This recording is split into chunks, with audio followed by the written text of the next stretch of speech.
नमस्कार दोस्तों। बिहार की राजनीति एक बार फिर गर्म हो चुकी है। विधानसभा चुनाव से पहले विपक्षी महागठबंधन ने वोटर अधिकार यात्रा की शुरुआत कर दी है।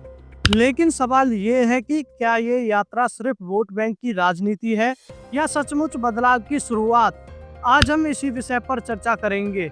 बिहार में 35 साल बाद ऐसा नजारा देखने को मिल रहा है जब एक गठबंधन के तमाम दल सड़क पर उतरकर यात्रा निकाल रहे हैं। आखिरी बार 1988 में वीपी सिंह ने जनमोर्चा के बैनर तले ऐसी यात्रा की थी और उसके बाद सत्ता परिवर्तन भी हुआ था। अब राहुल गांधी और तेजस्वी यादव की अगुवाई में ये यात्रा करीब 16 दिन चलेगी। 1300 किलोमीटर की दूरी तय करेगी और 23 जिलों से होकर गुजरेगी, यानी लगभग 29 लोकसभा सीटों और 200 विधानसभा क्षेत्रों तक सीधा संदेश पहुंचाने की कोशिश है। महागठबंधन इस यात्रा को गहन मतदाता पुनरीक्षण में धांधली के खिलाफ बता रहा है, लेकिन हकीकत ये भी है कि हर जिला की इकाई को झंडे, बैनर और भीड़ जुटाने का आदेश दिया गया है। यानी ये यात्रा सिर्फ अधिकारों की लड़ाई नहीं बल्कि ताकत दिखाने का मंच भी है। पूरी यात्रा की वीडियोग्राफी भी कराई जा रही है ताकि टिकट बंटवारे के समय नेता ये कह सके कि हमारी यूनिट ने इतनी मेहनत की है। यानी साफ है कि राजनीति का गणित, संगठन की ताकत और वोटों का हिसाब किताब सभी इस यात्रा में छुपा हुआ है। तेजस्वी यादव अपने भाषणों में कह रहे हैं कि अगर महागठबंधन की सरकार बनी तो जनता को नई सुविधाएं मिलेंगी।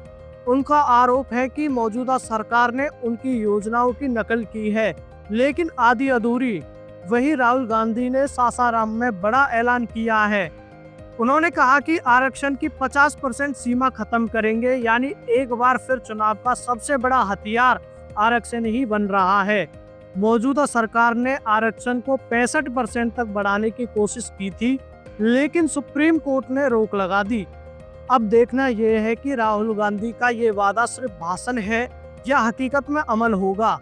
अब सवाल उठता है कि क्या ये महागठबंधन सच में जनता के मुद्दों पर यात्रा कर रहा है या फिर सत्ता की कुर्सी तक पहुंचने का शॉर्टकट ढूंढ रहा है।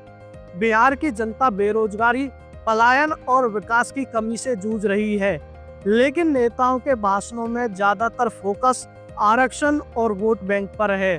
कहीं ऐसा तो नहीं कि जनता के असली मुद्दे फिर पीछे छूट जाएं और चुनाव सिर्फ आरक्षण बनाम आरक्षण तक सिमट कर रह जाए। तो दोस्तों, बिहार की राजनीति एक बार फिर दिलचस्प मोड़ पर आ खड़ी है। वोटर अधिकार यात्रा महागठबंधन की ताकत दिखाएगी या जनता इसे सिर्फ एक चुनावी ड्रामा मानकर नजरअंदाज कर देगी। इसका फैसला आने वाले चुनाव ही करेंगे। करीब 5 साल पहले हुए विधानसभा चुनाव में हुई गलतियों से सबक लेते हुए राहुल गांधी इस बार चुनाव से पहले लगातार बिहार में सक्रिय हैं।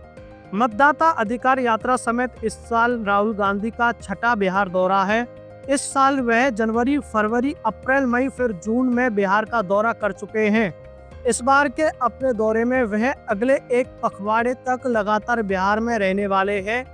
आपकी इस पर क्या राय है? आपका क्या सोचना है? क्या महागठबंधन की ये यात्रा बिहार की राजनीति में गेम चेंजर साबित होगी या फिर सिर्फ एक तमाशा है? अपनी राय कमेंट बॉक्स में जरूर लिखें। अगर वीडियो पसंद आया तो लाइक और शेयर जरूर करें। हमारे चैनल को सब्सक्राइब करना ना भूलें। हम आपके लिए लाते रहेंगे सच्ची और निष्पक्ष खबरें।